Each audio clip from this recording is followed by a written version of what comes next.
down. Nandito na po kami sa Gazebo. Kadating na po namin. So apat kami. Sige, isa po kami. Tulungan mo na.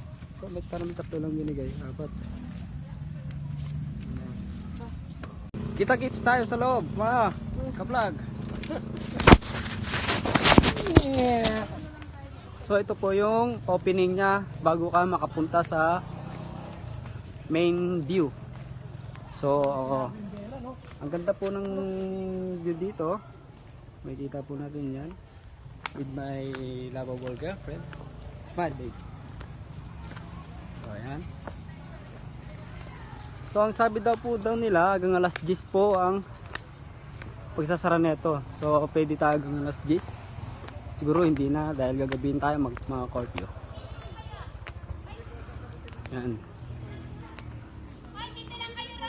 So Valentine's may mga bilihan ba lobo-lobo with heart para sa mga teenager.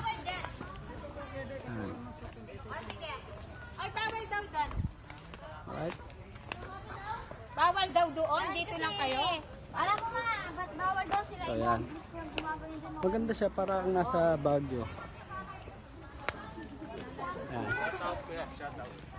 Oh, shoutout daw, shoutout. Ito yung pinaka center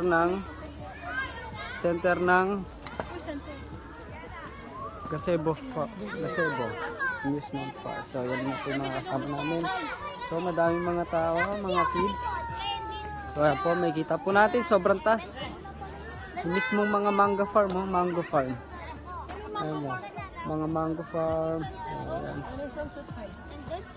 Tsaka maganda dito kasi may kita mo paglubog ng araw. Little Baguio kung tawagin. Umiikot na kayo. Mukhang ko ka to. Ay, kanina.